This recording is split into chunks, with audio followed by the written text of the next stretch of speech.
Welcome to Unbroken with Yay. Pull up a seat and get ready for some real talk, raw healing, and a reminder that no matter what you've been through, you are still standing. You've got this. Hello and welcome to Unbroken with Yay. I am Yay. Today we are talking about the topic, how to know when my relationship is truly over and when to stop fighting for it or asking for it or trying to force another person to comply and reconnect with you. How do you know when it's time to walk away? Please join me. So we're looking at when you're in a relationship and you expect it to be a cinematic experience to know that it's over. So a car crash of events, an affair or a dramatic fight or a violent explosion in this other person. But oftentimes that's not actually the case. And I obviously hope for you it's not. But oftentimes it is a slow demise of the love between you and your partner. And when that dies, how to know if it's time to walk away or if it's time to just make different efforts in different ways to reignite. So we'll be looking at both of those things because it doesn't take a lot to show effort to the other person. However, how do we know when to stop making the effort? How do we know when it's my time to walk away? You tell me if you've ever been in a relationship where you have never felt more lonely. And that is one of the key telltale signs that you're not in the right relationship for you. You may have the same environmental and physical space as this person. So perhaps you've got a mortgage and the house and shared calendars and you eat food at the dining room table together and you share a bed. Great. But the intimacy between you, the connection is not there. That can be not only lonely, but isolating. So there is nothing more lonely than being in the presence of someone else.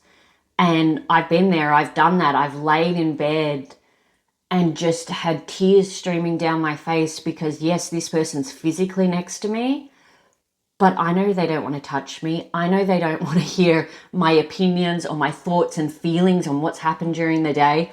I know that there is no love there anymore.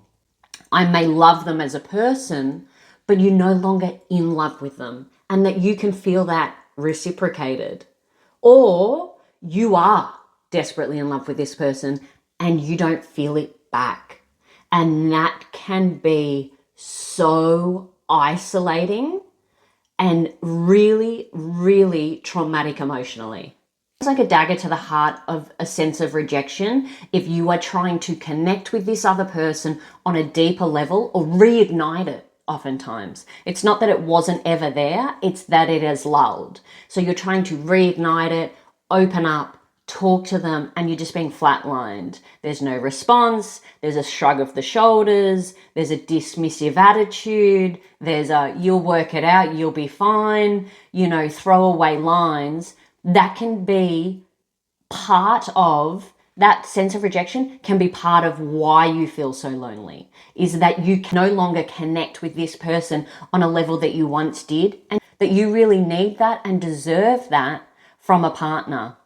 So it can be incredibly isolating, lonely, and full of rejection living with someone that is not invested in this relationship in the same way that you are any longer. So how do you know how long to give it? How do you know, all right, I'm going to make efforts. I'm going to give this my all. I'm going to access every single tool in my toolkit in order to try and reignite this relationship to the point of where I need and want it to be. Reflecting on your relationship like owning a vehicle and maintaining it, you got to top up the fuel.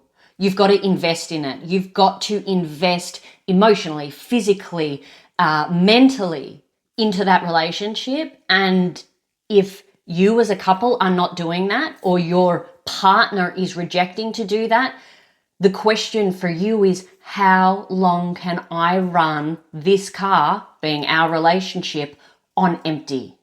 At what point does the car stop and break down? So it's about looking internally and going, how long am I prepared to give this? So it may be setting an internal timeline of 3 months, 6 months, a year. I am going to invest in every fiber of my being into making this run and trying to get that fuel tank back up to full in every way possible. So that may be listening to the podcast, reading the books, going to therapy, talking to friends, journaling, doing all the hard work of trying to reignite this relationship and get your partner to open up to that deep connection that you are after. And if after your timeline that you have set, your internal timeline of how long you're going to put 100% maximum effort into reigniting, and nothing happens, and you are just stonewalled or ignored or rejected by your partner, cool. Then that may be the time to acknowledge to yourself, I have set this timeline, I have done the hard work, and I have been met with roadblocks and resistance and rejection. I don't know that I can do this anymore. I don't know that I can be in this situation with a car on empty anymore. This is now a shout out to anybody that's been in a relationship where you've spent years sparring. Arguments and debates, and then there's resolution, and that is part of the ebb and flow of the relationship. And oftentimes I'll find, particularly with men, they will describe their partners in a way of, she argues or begs or cries, or, oftentimes this is her creating conflict. Great. If she does that and then all of a sudden she is silent, that is a really strong alarm bell that your partner is now checking out. She has now given up. She feels like her voice is no longer being heard, so why use it? So her flame is essentially being diminished and she is checking out. So you need to be careful if you have a partner that has always been somewhat combative, but in a healthy manner, and now is shrugging and just gives in on all arguments. They're mentally checked out. They're exhausted. They have been trying, using their voice, and if they've been shut down enough times, they just start to recant and they start to give up and they start to feel a deep sense of rejection and a lack of self-worth, and they start to pull away, and they are going to pull away and head towards an exit strategy. And on the flip side, it doesn't take much. It does not take much to reignite a relationship that has already been at its highest. If you're sitting across from someone who you've been in a relationship with 5, 10, 15 years, and you feel like this relationship, its fuel tank is on empty, it doesn't take a lot of effort to get it back up. So I implore you to never walk away without putting 100% in, if you can. If you can. And there's so many small ways of doing it. I'll just make you a coffee in the morning when I'm making one for me without even asking. Or maybe leaving a note on the kitchen bench. I love you. I'm so glad I met you 12 years ago. How about dinner tonight? It doesn't take a lot. A walk and talk, I've always found that to be amazing. No distractions. Just setting a time in the diary, let's go for a walk and talk. And you're in the fresh air and you're reconnecting and you're forcing yourselves to talk about your days and your thoughts and your feelings. There are so many ways you can reconnect with your partner. Putting that effort in, think about the things that they like. Great. Instead of sitting on the couch with your separate phones or devices, why don't we pick a movie that we both know that we liked? Remember that movie we watched on our second date? What a great way to reconnect. There are so many little things. They don't need to be expensive. They don't need to be extravagant.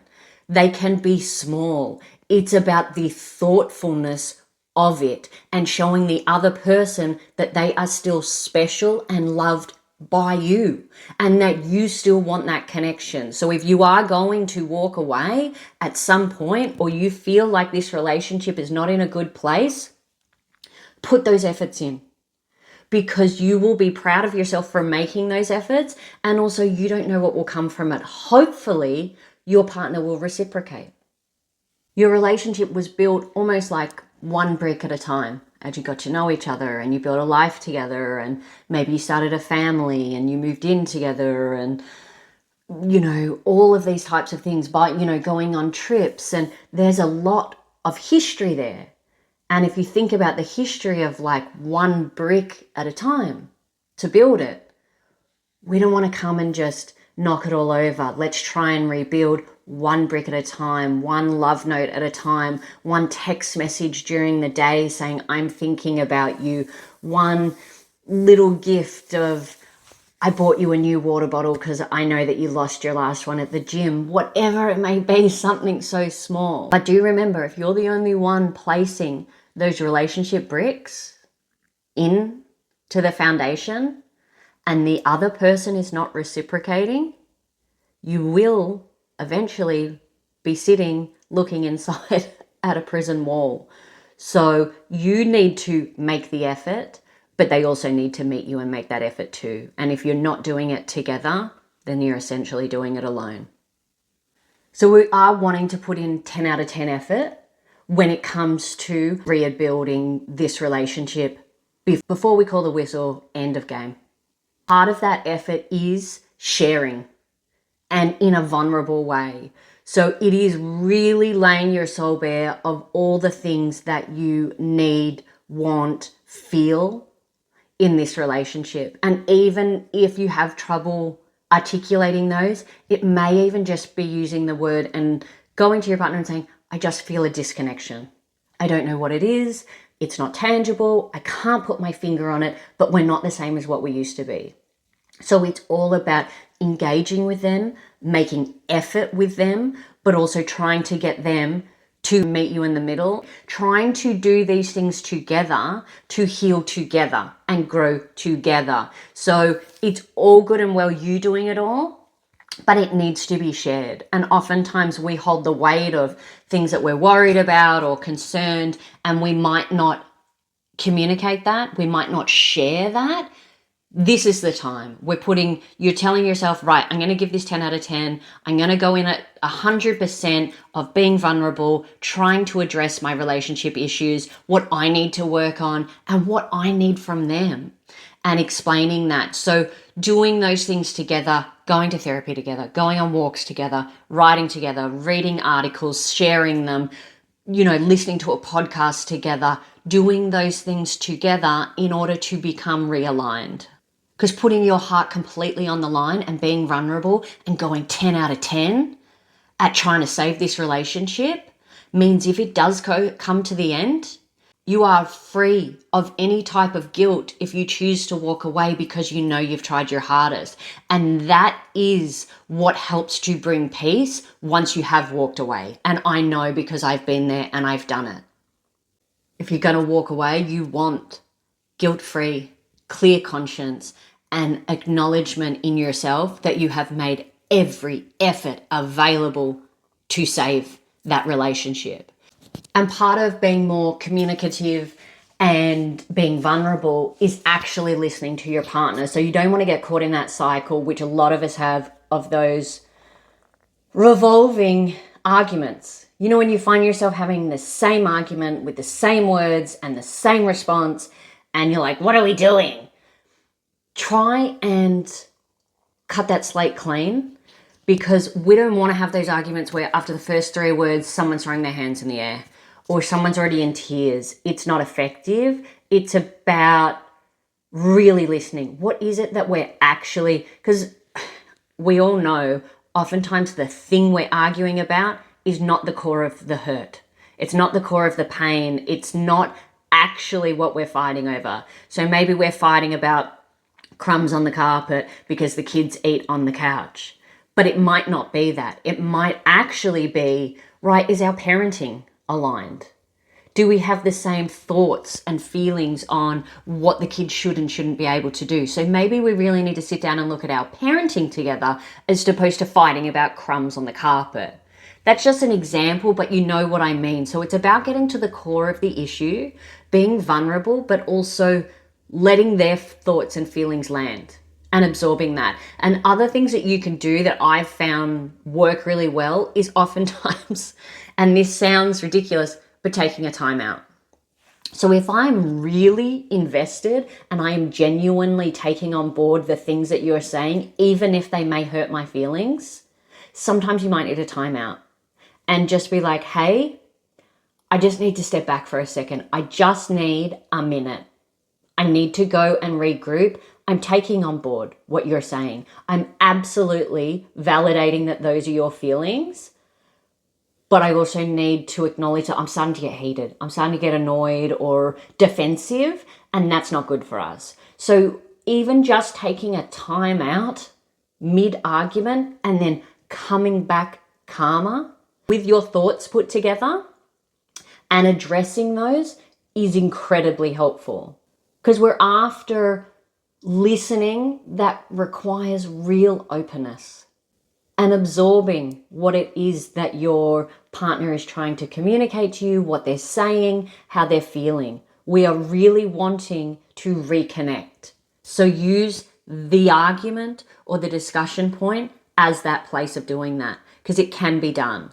One of the things I've seen many a times in regards to when people identify, right, this is the end of the relationship for me, is oftentimes when you're looking at mothers and particularly working mothers where they're essentially carrying the load of an adult child. So their spouse, their partner has somehow, and it happens so frequently, you at one point in time you were individuals and it was fun and you loved each other and you decided to cohabitate and all this sort of stuff, and then you're looking and you're so far down the line, not only are you the mother to your kids, but you're also the mother to this other person. This person who signed up to be your co-partner, your co-pilot, your co-parent, your lover, but now I'm looking after you like a kid.